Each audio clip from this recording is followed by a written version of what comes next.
Hi everyone, welcome to our channel. இந்த கிளாஸ்ல ரொம்ப ரொம்ப முக்கியமான கிளாஸ் தான் நம்ம வந்து பார்க்க போறோம். பால்ட்டில ரொம்ப முக்கியமான ஏரியாவா இருக்கக்கூடிய சரத்துகள்ல இருந்து நம்ம பார்க்க போறோம். ஓகேங்களா?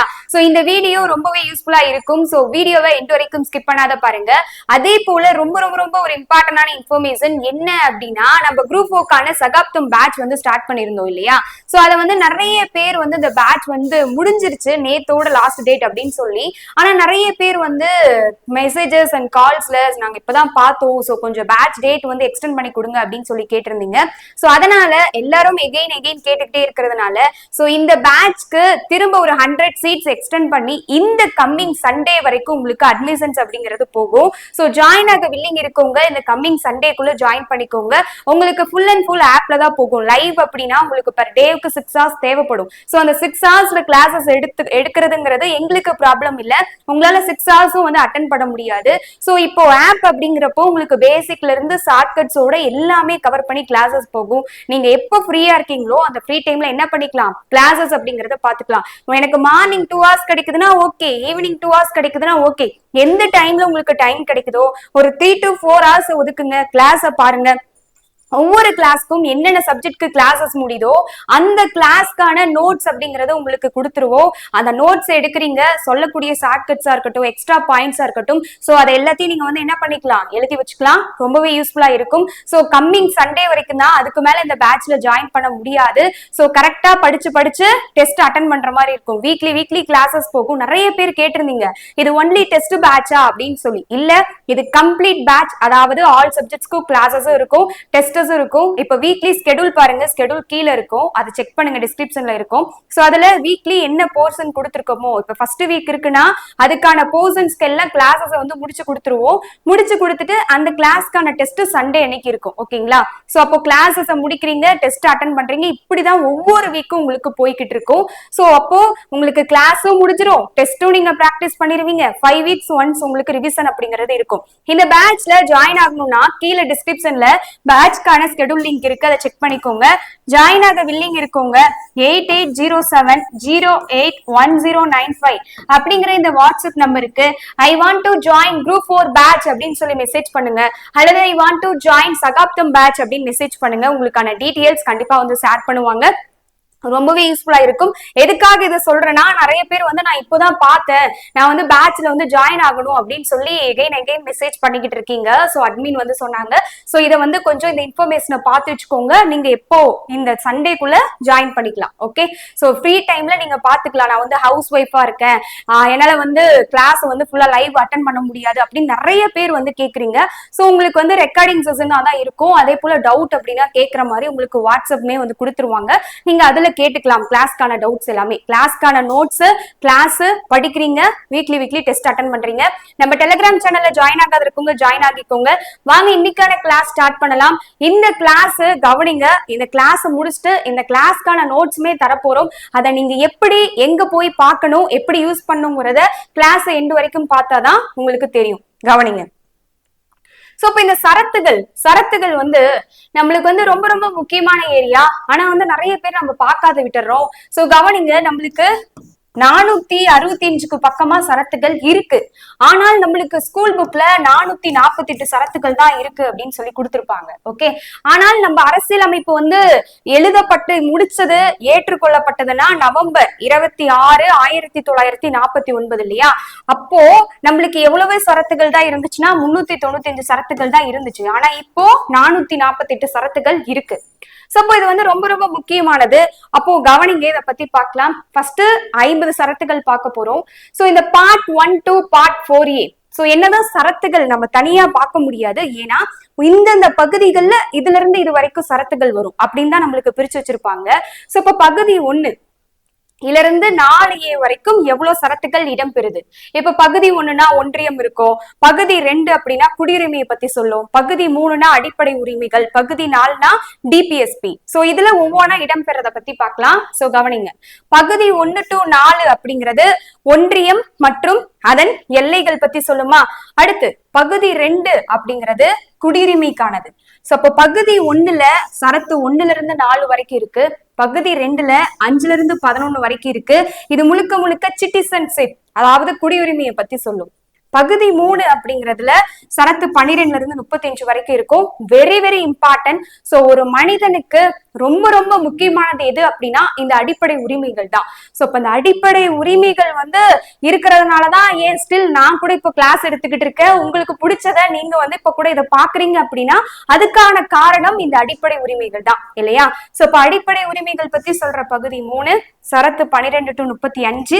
அடுத்து பகுதி 4 இது டிபிஎஸ்பி அரசு நெறிமுறை கோட்பாடுகள் அப்படின்னு சொல்லுவாங்க, அல்லது அரசுக்கு வழிகாட்டும் நெறிமுறை கோட்பாடுகள் அப்படின்னு சொல்லலாம். அது என்ன? நம்மளுக்கு கொஸ்டின்லயே ஆன்சர் இருக்கு பாருங்களேன். அதாவது இப்ப வந்து அரசாங்கம் இப்படிதான் வந்து செயல்படணும் அப்படின்னு சொல்லி அரசாங்கத்துக்கே வழிகாட்டுறதுதான் அரசு நெறிமுறை கோட்பாடுகள். இதுக்கான பகுதி 4. சோ சரத்து 36ல இருந்து 51 வரைக்கும். சோ அப்ப பகுதி 1னா நம்ம இந்திய மாநிலத்து, அதாவது இந்தியாவுக்கான எல்லை என்ன, அதுல இருக்க மாநிலத்துக்கான எல்லை என்ன, முழுக்க முழுக்க அதை பத்தி சொல்றது பகுதி 1. அதுல சரத்து 1ல இருந்து 4 வரைக்கும் இருக்கு. பகுதி 2னா சிட்டிசன்ஷிப் குடியுரிமையை பத்தி சொல்லும். சோ அப்ப குடியுரிமையை வந்து 5 வழியில பெறலாம், 3 வழியில இழக்கலாம் அப்படிங்கறத பார்த்திருப்போம். சோ அப்ப குடியுரிமைனா என்ன? நீ இந்தியாவை சேர்ந்தவன் அப்படின்னா அதுக்கான அடையாளம் உங்ககிட்ட இருக்கக்கூடிய அந்த குடியுரிமை தான். சோ அப்போ நம்ம இந்தியால என்ன குடியுரிமை இருக்கு? இரட்டை குடியுரிமை இருக்கா, ஒற்றை குடியுரிமை இருக்கா?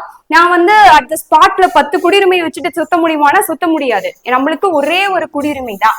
அமெரிக்கா இந்த மாதிரி நாடுகள்லாம் பாத்தீங்கன்னா அமெரிக்கால 2 குடியுரிமை இருக்கு. ஆனா நம்ம இந்தியால ஒரே ஒரு குடியுரிமை தான். நீங்க எந்த மாநிலத்தை சேர்ந்தவங்களா இருந்தாலும், நான் வந்து கர்நாடகாக்காரன், நான் வந்து பாண்டிச்சேரி அப்படின்னு சொல்லிட்டு ஒவ்வொரு குடியுரிமையெல்லாம் வச்சுக்கிட்டு இருக்க முடியாது. ஆனா அமெரிக்கா இந்த மாதிரி நாட்டுல எல்லாம் என்ன பண்ணிருக்காங்க, மாகாணத்துக்கு ஒரு குடியுரிமை, மத்தியில ஒரு குடியுரிமைன்னு இருக்கு. நம்ம இந்தியால ஒரே அரசியல் அமைப்பு, ஒரே குடியுரிமை தான். அமெரிக்கால 2 அரசியல் அமைப்புங்கிறதுனால 2 குடியுரிமை. அடுத்து பகுதி 3 அடிப்படை உரிமைகள்.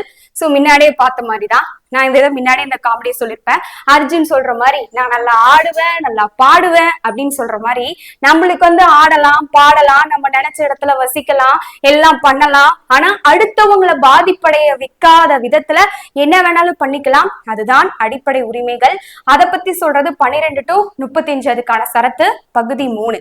சோ அப்போ ஒரு மனிதனுடைய அடிப்படை உரிமை பாதிக்கப்படும் போது அவங்க என்ன பண்ணலாம்? உச்ச நீதிமன்றத்தை ஸ்ட்ரெயிட்டா போய் சொல்லலாம், என்னோட அடிப்படை உரிமைகள் பாதிக்கப்பட்டிருக்கு அப்படின்னு போய் அவங்க நீதிமன்றத்தை அணுகலாம். சோ அதனாலதான் நம்ம பார்ப்போம், உச்ச நீதிமன்றம் அரசியலமைப்பின் பாதுகாவலன், அடிப்படை உரிமைகளின் பாதுகாவலன் அப்படின்னு சொல்லி. சோ இது ரொம்ப இம்பார்ட்டன்ட். இதுவே டிபிஎஸ்பி பகுதி 4 சரத்து 36 to 51 இது அரசுக்கான கொள்கைகள் இதெல்லாம் வகுத்து கொடுக்கக்கூடியது இந்த டிபிஎஸ்பி தான். இப்போ பகுதி 3 அடிப்படை உரிமைகள் பாதிக்கப்படும் போது நம்ம போலாம் சார் கோர்ட்டுக்கு. ஆனா டிபிஎஸ்பி இது வந்து அரசாங்கம் வந்து இதப்படி நடக்கலன்னா இதுக்காக போய் கோர்ட் கிட்ட போக முடியுமானா முடியாது. இங்க முடியும், இங்க முடியாது. சோ இது தெளிவான பாயிண்ட். அடுத்து சோ இதை பார்த்துட்டோம். இப்போ தெளிவா ஒன்னொன்னா பார்க்கலாமா? ஏன்னா இந்த ஃபர்ஸ்ட் பகுதி 1ல இருந்து 4A அப்படிங்கிறது ரொம்ப ரொம்ப முக்கியமானது. சோ கவனிங்க, இதுல வந்து இன்னொன்னு ரொம்ப முக்கியமானது. சோ பகுதி 4 வரைக்கும் தான் இங்க பார்த்திருக்கோம். 4A அப்படிங்கிறது என்னன்னா அடிப்படை கடமைகள். ஓகேங்களா? 4A அப்படிங்கிறது என்ன? அடிப்படை கடமைகள். 1 பார்த்துட்டோம், 2 பார்த்துட்டோம், 3 பார்த்துட்டோம், 4 பார்த்துட்டோம். 4A எதை பத்தி சொல்லும்னா அடிப்படை கடமைகளுக்கானது. சோ அதுக்கான சரத்து 51A. அடிப்படை உரிமைகள் அதே போல ஸ்டார்டிங்ல 7 இருந்திருக்கும், இப்ப 6 தான் இருக்கு. அடிப்படை கடமைகள் ஸ்டார்டிங்ல 10 இருந்திருக்கும், இப்ப ஒன்னு எக்ஸ்டெண்ட் பண்ணி 11 இருக்கு. இதை தெரிஞ்சு வச்சுக்கோங்க. நான் அடுத்து உள்ள போறப்போ டீப்பா சொல்றேன், கவனிங்க. சோ இப்போ ஃபர்ஸ்ட் ஒன்றியம் மற்றும் எல்லைகள் சரத்து 1 to 4 பார்க்கலாம். சரத்து 1 முழுக்க முழுக்க என்ன சொல்லுது? Constitution of India. சோ இந்தியாவோட பெயர் அண்ட் எல்லைகள். அதாவது நம்ம இந்தியாவுக்கு அப்போ பாரதம் அப்படிங்கிற பெயர் இருந்துச்சு.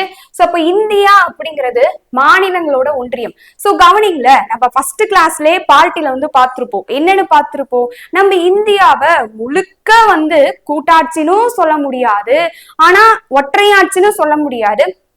நம்ம இந்தியா எல்லாத்துலயுமே கலவைக்காரவங்க. சோ அதனால நம்ம வந்து அரைக்குறை கூட்டாட்சின்னு பார்த்திருப்போம் இல்லையா? அதுதான். சோ அப்போ இந்த வார்த்தையை தான் எடுத்து காட்டியிருப்பாங்க. இந்தியா அப்படிங்கிறது அனைத்து மாநிலங்களும் சேர்ந்ததுதான் அப்படிங்கிற அர்த்தம். ஓகேவா?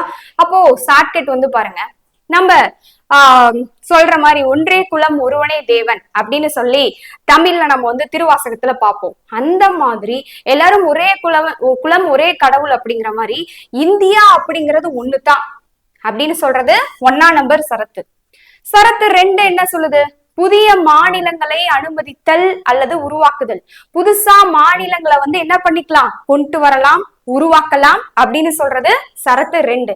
ஆனா இதுல நோட் பண்ண வேண்டிய விஷயம் என்னன்னா, நம்ம மாநிலம் அப்படிங்கிறது இந்த அரைக்குறை கூட்டாட்சிங்கிற அந்த வார்த்தைக்கு ஒரு மீனிங் இருக்குங்கிறத நம்ம முன்னாடியே பார்த்திருப்போம். அப்போ அரைக்குறை கூட்டாட்சி அப்படின்னு சொன்னோம்னா, கூட்டாட்சிங்கிறது மத்திய அரசும் மாநில அரசும் சேர்ந்தது கூட்டாட்சி, ரைட்டா? ஆனா அரைக்குறை கூட்டாட்சியில இன்னொரு வார்த்தை என்ன குறிக்குதுனால், அதாவது மாநில அரசு மத்திய அரசோட கண்ட்ரோல்ல இருந்தாலும் சில விஷயத்துக்கு என்ன பண்ணலாம், அவங்களே தனிச்சையான முடிவை எடுத்துக்கலாம். நிர்வாகம் ஒரே இடத்துல கம்ப்ளீட்டா வந்துடக்கூடாது, மத்திய அரசு கிட்டே எல்லாம் வந்துடக்கூடாதுன்னு சொல்லி நம்ம அரசியல் அமைப்பிலேயே அரைக்குறை கூட்டாட்சி தன்மையில தான் எழுதி வச்சிருக்காங்க. அப்போ என்ன ஆகுது அப்படின்னா, மாநிலம் முழுக்க அவங்கள சேர்த்து முழுக்க அவங்களே நம்பி இருக்கணுங்கிற அவசியம் இல்ல மத்திய அரச. ஆனா இதுல ஒரு விஷயம் என்னது தெரியுமா, இந்த இது ரொம்ப ரொம்ப முக்கியம். பாராளுமன்றத்தால மட்டும்தான் ஒரு மாநிலத்துக்கான எல்லைகளையோ ஒரு மாநிலத்துக்கான பெயரையோ முடிவு செய்ய முடியும். இப்ப எனக்கு மாநில அரசு எனக்கு இந்தியால இருக்க பிடிக்கல அப்படின்னு சொல்லி ஓடிட முடியுமானா ஓட முடியாது. ஏன்னா அந்த ஃபுல் கண்ட்ரோல் பாராளுமன்றத்துக்கிட்ட இருக்கு.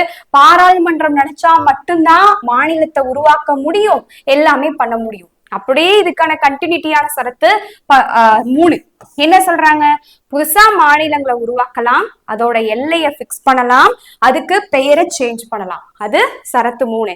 அப்ப 3 முடிச்சு அப்படின்னு சொல்ற மாதிரி 3 முடிச்சு என்னென்ன இருந்தது, சரத்து 3ங்கிறது 3 முடிச்சு 3 பாயிண்ட் சொல்லிருப்பாங்க. எல்லை, பெயர், பரப்பளவு, இத 3ஐயும் மாத்துறத பத்தி சொல்றது சரத்து 3. நம்பர் 1 சோ இந்தியா 1, நம்பர் 3 3 முடிஞ்சு போச்சா? அடுத்து கவனிங்க, அடுத்து பகுதி 2. சோ அதுல வந்து அந்த 3 சரத்துக்களும் நீங்க பாத்துக்கிட்டீங்கனாலே போதுமானது. ஓகே, அடுத்து கவனிங்க,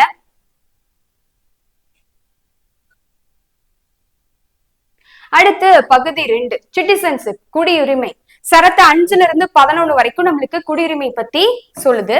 கவனிங்கள, சரத்து 5 அரசியல் அமைப்பு ஸ்டார்ட் பண்ணப்பயே குடியுரிமை அப்படிங்கறத வழங்கிட்டாங்க. சோ இப்ப 5ஆவதே அப்படிங்கிற மாதிரி 5வது சரத்து உனக்கு கண்டிப்பா குடியுரிமை தரும் அப்படின்னு ஞாபகம் வச்சுக்கோங்க. 5ஆவதேனா 5 வருதா, சோ இப்ப 5, அப்ப 5வது சரத்து உனக்கு கண்டிப்பா குடியுரிமை தரும் 5ஆவதே அப்படின்னு ஞாபகம் வச்சுக்கோங்க. அடுத்து முக்கியமான சரத்து, நம்ம 1ல இருந்து 50 வரைக்கும் எது எக்ஸாம் பாயிண்ட்ல ரொம்ப முக்கியமோ அதைத்தான் நம்ம பாத்துக்கிட்டு இருக்கோம், புரியுதா? சோ கவனிங்க, அடுத்து சரத்து 9 வெளிநாட்டு குடியுரிமை பெற்றல். இந்தியா குடியுரிமை தானாகவே ரத்தாகும். சூப்பரான பாயிண்ட்.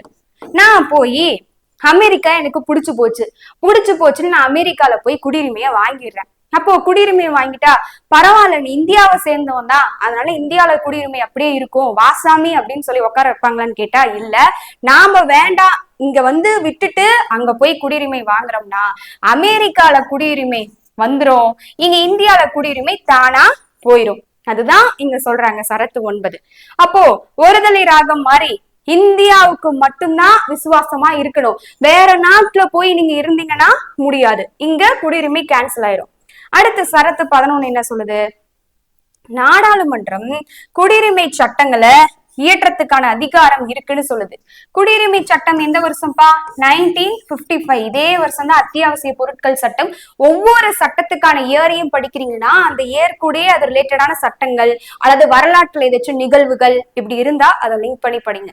சோ இப்போ 1955 குடியுரிமை சட்டமா, சோ இந்த சட்டத்தின்படி குடியுரிமைக்கான சட்டங்களை இயற்றத்துக்கான அதிகாரம், இதுல சேஞ்சஸ் கொண்டு வரத்துக்கு இதுக்கெல்லாம் பாராளுமன்றத்துக்கு அதிகாரம் இருக்குன்னு சொல்லுது. சப்போ நல்லா கவனிங்க, பாராளுமன்றம் நினைச்சாங்கன்னா ஒரு சட்டத்துல என்ன வேணாலும் திருத்தம் கொண்டு வரலாம். நாம சட்ட திருத்தம்னு படிக்கிறோம்ல, அது நிறைய பேத்துக்கு புரியாத இருக்கும். சட்டத்துல திருத்தம் செய்யறது அதுதான் சட்ட திருத்தம். அப்போ அந்த சட்டத்துல திருத்தம் செய்யக்கூடிய வேலை யாருக்கு மட்டுமே இருக்குன்னா பாராளுமன்றத்துக்கு மட்டும்தான் இருக்கும். ஆனா இத்தனை விஷயங்கள் நம்ம இந்தியாவோட சிறப்பம்சங்கள், அரசியலமைப்போட சிறப்பம்சங்கள்ங்கிற டாபிக்லயே பார்த்திருப்போம். நம்ம பாலிட்டியில நம்மளுக்கு டிபிஎஸ்பி இருக்கு, அடிப்படை உரிமைகள் இருக்கு, அடிப்படை கடமைகள் இருக்கு, சோ இன்னும் நிறைய இருக்கு. மிக நீண்ட எழுதப்பட்ட அரசியலமைப்புன்னு பார்த்திருப்போம். நீதித்துறை இருக்கு, இப்படி எல்லாம் பார்த்திருப்போம். ஆனா இந்த பாராளுமன்றத்தால எல்லாமே எதை நினைச்சாலும் வேண்டானா ஒரு சட்டத்துல திருத்தம் செய்ய முடியும். ஆனா அடிப்படை உரிமைகளை மட்டும் நினைச்சாங்கன்னு வைங்க, இந்த அடிப்படை உரிமைகள்ல பாராளுமன்றமே நினைச்சாலும் எந்த திருத்தமும் செய்ய முடியாது. அடிப்படை உரிமை அரசியலமைப்புல எழுதப்பட்டுருச்சுன்னா எழுதப்பட்டிருக்கிறது தான், அதுல ஒரு சேஞ்சஸும் செய்ய முடியாது. புரியுதா? அது பாராளுமன்றம் சட்ட திருத்தமே செஞ்சாலும் அடிப்படை உரிமைகளை நீக்கவோ அல்லது மாற்றவோ முடியாது. எமர்ஜென்சி டைம்ல மட்டும் சில அடிப்படை உரிமைகள் அப்படியே தானா வந்து நிற்கும். நம்ம கொரோனா எக்ஸாம், அந்த கொரோனா டைம் கூட நம்ம சொல்லிக்கலாம், சில இது நம்மளுக்கு நின்னுது இல்லையா, சோ அப்படி எடுத்துக்கலாம் எக்ஸாம்பிளா. நெக்ஸ்ட் கவனிங்க, பகுதி 3 சமத்துவ உரிமைகள். சப்போஸ் பகுதி 3ன்னு வந்தாலே டக்குன்னு நம்மளுக்கு ஞாபகம் வந்துடணும் அடிப்படை உரிமைகள்.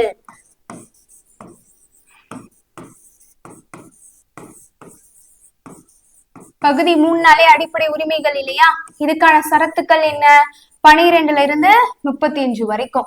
சோ அப்போ பகுதி 14ல இருந்து 18 இதுல நம்மளுக்கு சமத்துவ உரிமைகள்னு சொல்றோம். அப்போ என்ன சமத்துவ உரிமைகள், எல்லா இடத்துலயும் சமம் அப்படிங்கறத ஒவ்வொரு சரத்தும் எந்தெந்த இடத்துல மென்ஷன் பண்ணி காட்டும், அவ்வளவுதான். ஃபர்ஸ்ட் சரத்து 14 என்ன சொல்லுது, சட்டத்தின் முன் அனைவரும் சமம் அப்படிங்கறத சொல்லுது. Just a minute. சட்டத்தின் முன் அனைவரும் சமம் அப்படிங்கறத சொல்லுதா?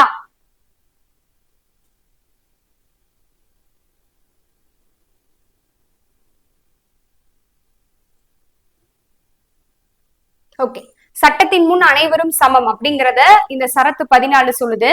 சோ அப்ப என்ன அப்படின்னா, எல்லாரும் இந்நாட்டு மன்னர்கள், மன்னரே இருந்தாலும் சட்டத்தின் முன் அனைவரும் சமம் அப்படிங்கிறது இந்த பாயிண்ட். புரியுதா? அடுத்து சரத்து 15 இது என்ன சொல்லுதுன்னா, மதம், இனம், ஜாதி, பாலினம் இது அடிப்படையில வேறுபாடு காட்டக்கூடாது. நீ முஸ்லிம், நீ கிறிஸ்டின், நீ ஹிந்து அப்படின்னோ, நீ ஆண் நீ பெண் அப்படின்னோ என்ன பண்ணக்கூடாது, பாகுபாடு காட்டக்கூடாதுன்னு சரத்து 15 சொல்லுது. இப்ப வடிவேல் வந்து சொல்லுவாருல்ல, ஏண்டா என்னைய மட்டும் ஒதுக்குறீங்க அப்படிங்கிற மாதிரி, இந்த மாதிரி இதையோ ஒண்ணு சொல்லி ஒதுக்க கூடாது. அடுத்து சரத்து 16 இப்போ ஒரு வேலை வாய்ப்பு இருக்கு, அந்த வேலை வாய்ப்புல ஆணா இருந்தாலும் பொண்ணா இருந்தாலும் சம வாய்ப்பை கொடுக்கணும். அதுதான் பொது வேலை வாய்ப்பில் சம வாய்ப்பு. நமக்கு வேலை கிடைச்சிருச்சு மாப்ள அப்படின்னு சொல்ற மாதிரி பொது வேலை வாய்ப்புல சம வாய்ப்பு கிடைக்கணும். சரத்து 17 இது ரொம்ப ரொம்ப முக்கியம், அடிக்கடி இது கேட்கப்பட்ட கேள்வி. சரத்து 17 அப்படின்னா தீண்டாமை ஒழிப்பு, abolition of untouchability. Pariyerum Perumal, Karnan படம், இந்த இதெல்லாம் நீங்க வந்து எடுத்துக்கலாம். சோ இப்ப வந்து பாத்தீங்கன்னா தீண்டாமை ஒழிப்பு, சோ இது எல்லாத்துக்கும் தெரியும். அந்த பேரை சொல்லி என்ன பண்ணக்கூடாது, எதுவும் பண்ணக்கூடாது. சரத்து 18 அப்படின்னா பட்டங்கள் ஒழிப்பு, அபாலிஷன் ஆஃப் டைட்டில்ஸ். சோ அத வந்து ஒழிக்கிறது தான் இந்த சரத்து 18 சொல்லுது. நான் மான் அல்ல, சோ பட்டம் எல்லாம் வேணும் அப்படிங்கிற மாதிரி. சோ இதுக்கு வந்து நீங்க லிங்க் பண்ணி ஞாபகம் வச்சுக்கலாம். அடுத்து கவனிங்க,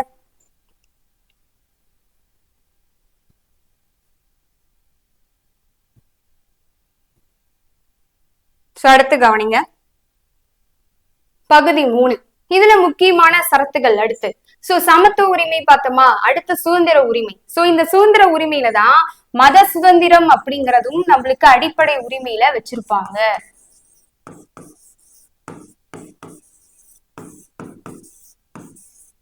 மத சுதந்திரம் அப்படிங்கறதும் நம்மளுக்கு என்ன பண்ணிருப்பாங்க, அடிப்படை உரிமைகள்ல வச்சிருப்பாங்க. சோ அப்ப அந்த சுதந்திர உரிமைங்கிறது 19ல இருந்து 22 வரைக்கும் சொல்லுது. அதுல சரத்து 19 அப்படிங்கிறது என்னன்னா, இப்போ இந்த பத்திரிகை ரிலேட்டடாலாம் வரும், இந்த மீடியாஸ் இதெல்லாம் இருக்குன்னா அவங்க என்ன பண்ணிக்கலாம், அவங்களுடைய கருத்தை வந்து தெரிவிக்கிறதுக்கு அவங்களுக்கு உரிமை அப்படிங்கிறது இருக்கு. சோ அதுதான் இதெல்லாம் வந்து பாத்தீங்கன்னா ஒரு ஐஎன்எம்ல எல்லாம் ரிலேட்டடா பாப்பீங்க. இது ஒரு பெரிய இஷ்யூஸாவே போய்கிட்டு இருந்துச்சு. பத்திரிகை வந்து ஒரு நியூஸ வந்து முன்னாடியே வெளியிட்டுருது, மீடியாக்காரங்க வந்து வெளியிட்டுறாங்க அப்படின்லாம் சொல்லி போய்கிட்டு இருந்துச்சு. சோ அப்போ கருத்து அண்ட் பேச்சுரிமை, அதுதான் சிம்பிளா பேச்சு அண்ட் கருத்துரிமை ஞாபகம் வச்சுக்கோங்க. அதை வெளியிடுறதுக்கு, கருத்தை தெரிவிக்கிறதுக்கான உரிமை இருக்கு அப்படின்னு சொல்றதுதான் சரத்து 19.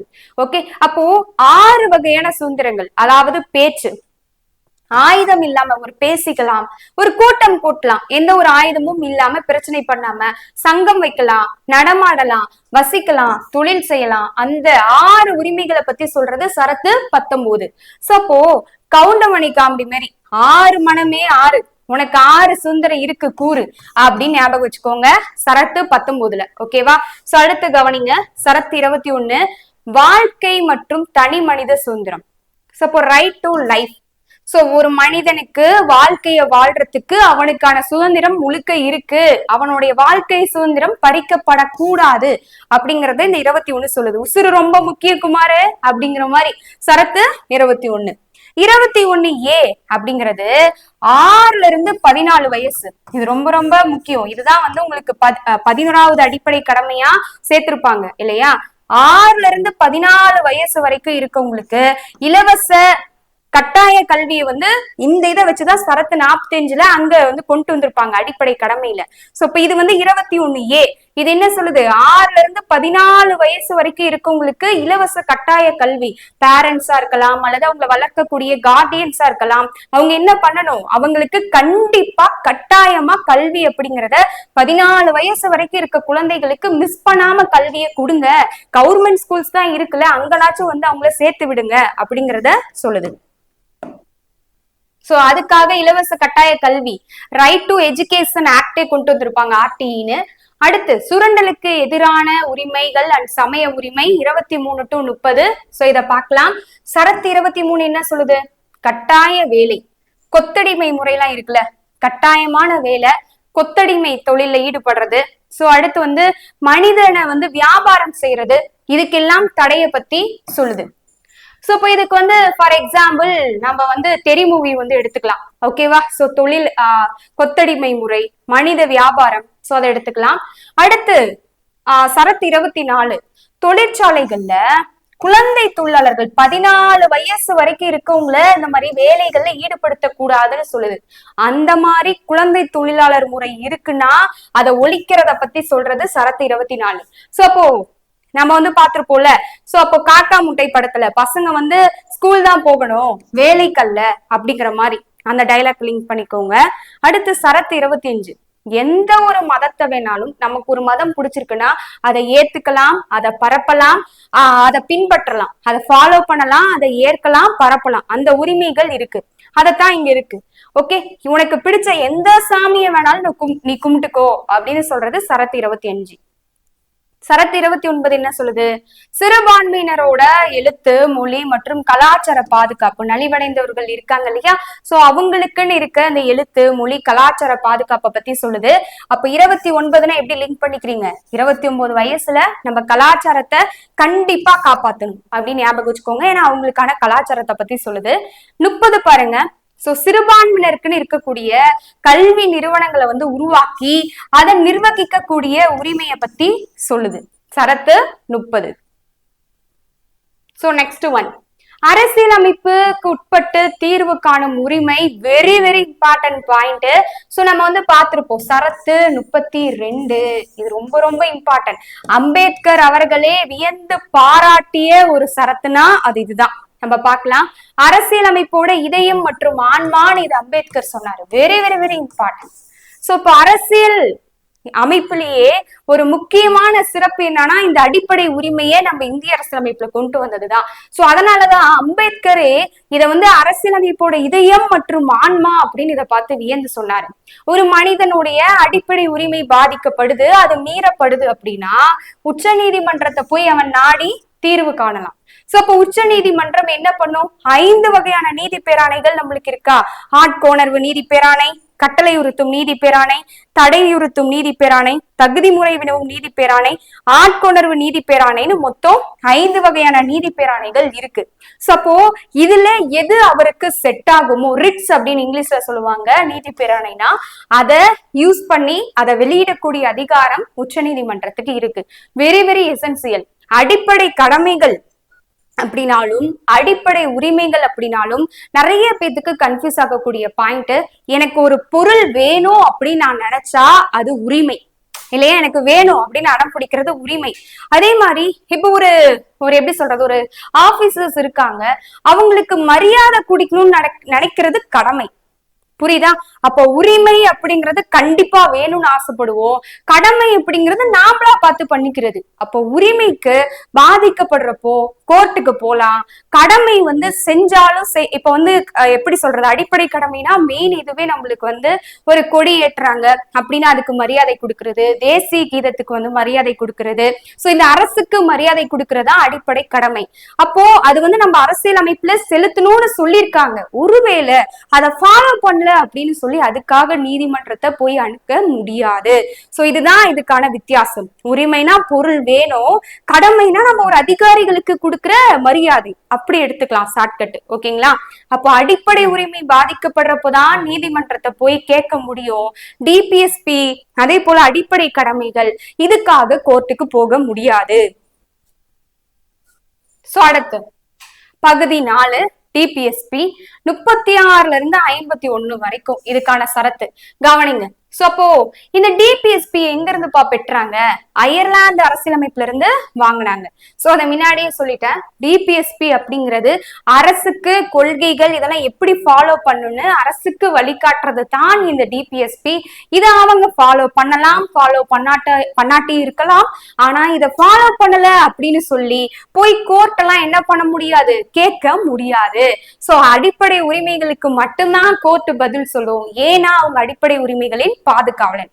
சப்போ இத ஞாபகம் வச்சுக்கோங்க, நம்ம அரசுக்கு நல்ல ஐடியா கொடுக்கிற அயர்லாந்துக்காரன் இவை அரசு சட்டம் இயற்றும் போது கருத்தில் கொள்ள வேண்டிய முக்கியமான வழிகாட்டுதல்கள். ஓகேங்களா? இதை கொண்டு வந்தது அயர்லாந்துல இருந்து. அப்போ இந்த அப்ப வந்து என்னது, இந்த அரசு நெறிமுறை கோட்பாடுகள் அப்படிங்கிறது அரசாங்கம் சட்டம் இயற்றப்போ இத பார்த்துட்டு அவங்க சட்டம் இயற்றணும், அதுக்கான வழிகாட்டுதல்கள்லாம் இதுல சொல்லியிருப்பாங்க. அதை ஃபாலோ பண்ணாலும் பண்ணலினாலும் அது இவங்களோட விருப்பம் தான். அடுத்து டிபிஎஸ்பியோட முக்கிய சரத்துகள். சோ நல்லா கவனிங்க. இதுல நம்ம வந்து பார்த்திருப்போம் 36 இருந்து 51 வரைக்கும் இதுக்கான சரத்துகள் அப்படின்னு சொல்லி. ஆனா இதுல நம்மளுக்கு எக்ஸாம் பாயிண்ட்ல அதிகமா கேட்கறது இதுதான், 40, 44, 45, 50 இது 4.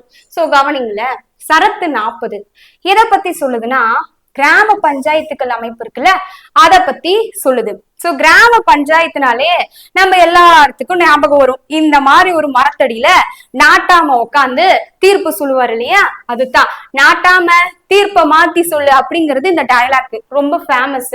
சோ அப்ப வந்து காந்தி வந்து ஒரு கனவே கண்டாராம், இந்தியா வந்து கிராமங்களின் முதுகெலும்பு அப்படின்னு சொல்லிட்டு.